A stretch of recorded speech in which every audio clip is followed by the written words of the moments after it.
habt ihr ein Herz, hilfreich und barmherzig, so höret meine Bitte.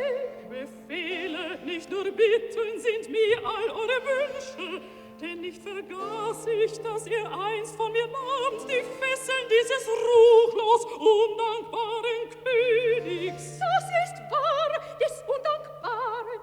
Er hat befohlen, Arsamenes zu töten. Euch will ich's anvertrauen. Geht, suchet ihn und meldet ihm, welches Urteil der grausame König fällt. Ich geh euch zu dienen.